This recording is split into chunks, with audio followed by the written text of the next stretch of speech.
I know that you're right there, always right by my side. You're right there, when it's dark, you're my light.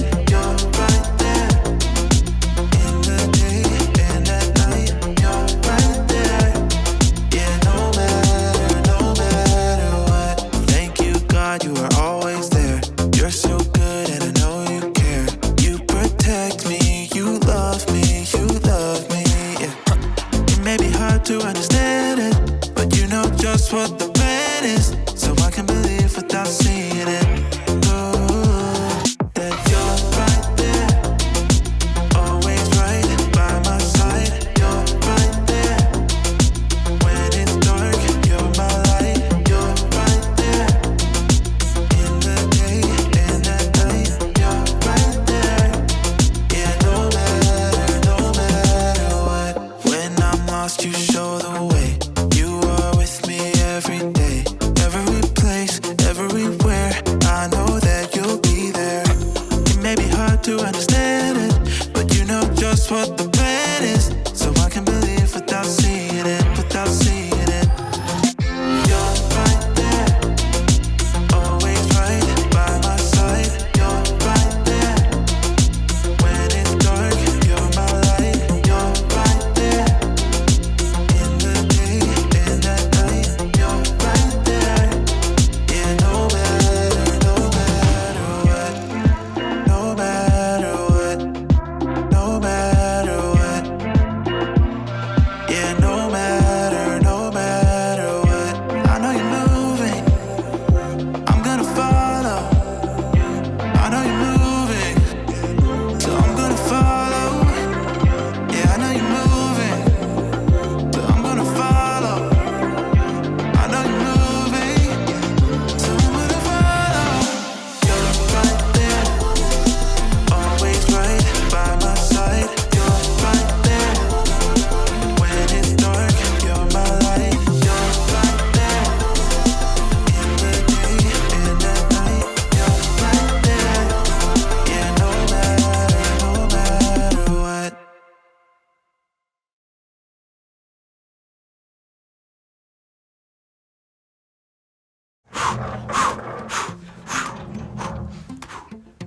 What are you doing? Shh. Drum roll, please. Okay.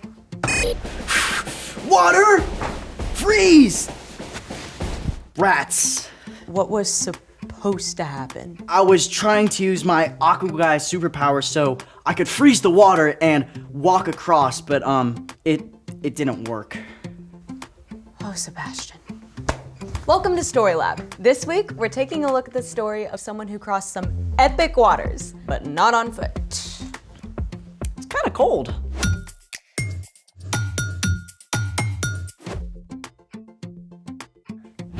Hey, Oh. I'm Skylar. And I'm Sebastian. We're talking about ways we can see God at work in history and how we can see God at work right now. How awesome would it be if God works right now to freeze that water? Well, it's true that Jesus helped Peter walk on water. And God parted the Red Sea for Moses and the Israelites. Plus, God made water pour from a rock in the desert. I think God likes water. God actually has given us some superpowers when it comes to water. For real? The superpower of science! Let's try it. Today, we're going to make water move without touching it. I love it already. For this superpower experiment, you'll need a giant speaker, a hose for water, a tone generator, a bucket, and a whole bunch of other stuff. So maybe not a do this at home project? Unless one of your grown-ups collects sound equipment, I don't think so. Oh, is that a tone generator hooked up to the speaker? It is. Did you know that I'm a tone generator? Oh. Okay, that's definitely not the tones we're looking for today. I'm, also not plugged into the speaker, so Step 1. We connected a rubber hose to the front of the speaker. It needs to be a few inches away, so we have taped on this pencil. Pretty cool. Step 2. We connected the rubber hose to a water source. For us, that's a bucket and a siphon back there. On it. All good. The things we do for science. What's with the TV? Well, you can't really see this experiment with your eyes only, so we need to capture the footage at the right speed. Oh, like frame rate science. Bingo! So, step 3, place the bucket to catch the water. Or Sebastian's kiddie pool. So, how is this water moving? Have a little faith, Sebastian. Water, please! I gotcha. And now, we start with 24 hertz. Whoa! You do have superpowers! The speaker generates waves, which causes the hose to vibrate at the same frequency. The vibrating hose alters the flow of the water, and the camera captures each frame so we can see what's happening. Wait, do you think we can make it go backwards? Sure. We'll just adjust the tone to 23 hertz. Whoa!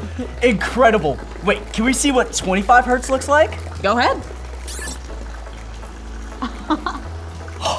Yikes! Turn off the water! Oh, I got it! We almost flooded. Speaking of floods, it's time for... The story before the story. Today we're in Genesis, the very first book in the Bible. In the beginning, God created the whole world and everything in it, including people. We were made in the image of God, to be friends with God. But the first people chose to go their own way. When they turned from God, the world was broken. And so was our friendship with God. Sin and darkness crept in. For generations, only a few people still loved and followed God. One of them was a man named Noah. Which is where our story starts. Take it away. Hey everyone, I'm Padma. While Noah loved and obeyed God, everyone else in the whole world had chosen to go their own way. People cared only for themselves and did hurtful things. God's heart was filled with sadness. So God spoke to Noah. Noah, God? I am going to bring a flood on the earth. It will destroy all life under the sky. But I will make my covenant with you. So make yourself an ark out of cypress wood. An ark is a boat, and the ark God wanted Noah to build was ginormous. The ark has to be 450 feet long. It has to be 75 feet wide and 45 feet high. Think about it this way. The ark was longer than 2 giant airplanes. That's big. Then God told Noah what would happen after the ark was finished. Bring a male and a female of every living thing into the ark. They will be kept alive with you. Take every kind of food that you will need. It will rain for 40 days and 40 nights. Noah got to work on the ark just as God had told him. It likely took Noah and his family decades to complete the ark by hand, with no power tools or machines. But Noah was faithful to keep on going, even though he didn't understand exactly how it would all work out. When the ark was finally finished, God sent pairs of every animal on earth, along with 7 of some special animals. Noah entered the ark along with his wife and 3 sons and their wives and all those animals. Once they were all inside, God shut the door, and then that's when the rain came. It rained hard for 40 days and 40 nights.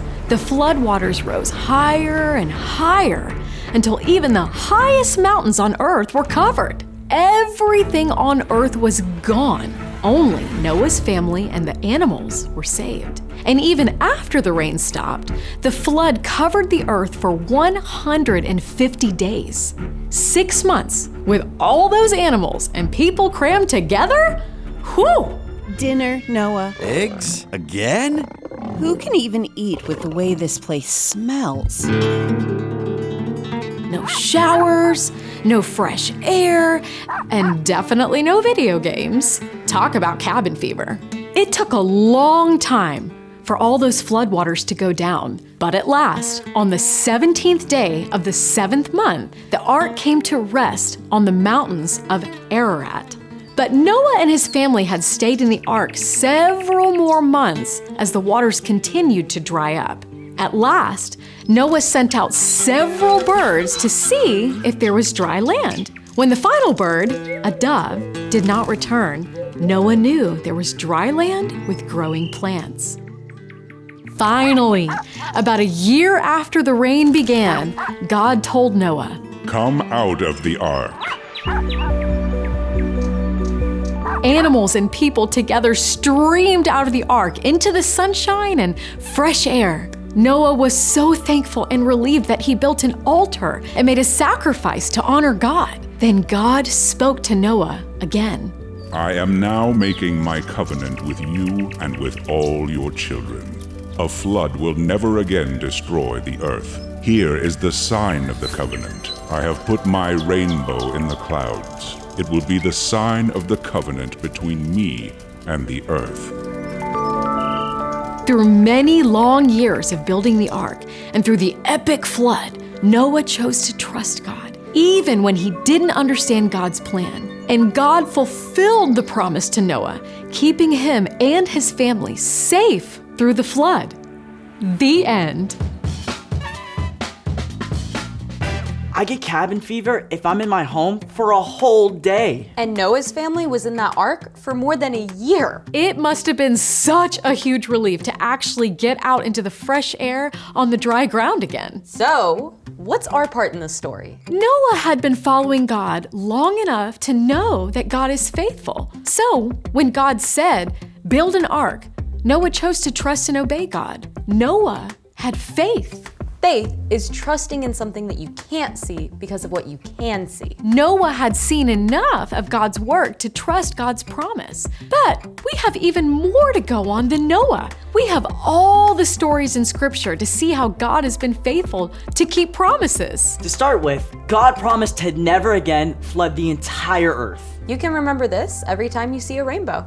And God has promised to always be with us, even when we face big things that we don't understand. Like if you're super stressed about a project in school, you can trust that God will be with you every step of the way. Or your family just moved and you have to start at a new school and you don't know anyone. Even if you don't know why you had to leave your friends, you can trust God is always with you. And that God is still at work. Jesus himself had to trust God's plan to save the whole world, even when it was epic and difficult. Hey, that's another promise kept. God promised to rescue us. And then God sent Jesus so we can be with God forever. You've definitely got it. See you next time. So here's the thing. You can trust God even when you don't understand. Whether it's why you can't hang out with your friends this weekend, Or why your brand new baby sibling is taking all your parents' attention. or why you can't walk on water, no matter how hard you try. Yeah, but we still got water superpowers. Did you empty the pool? Yep, no flooding. Thanks for joining us in the Story Lab. See you next time. It's 56 hertz. Whoa. We're gonna try triangle. Whoa! That's awesome. I think I cracked it.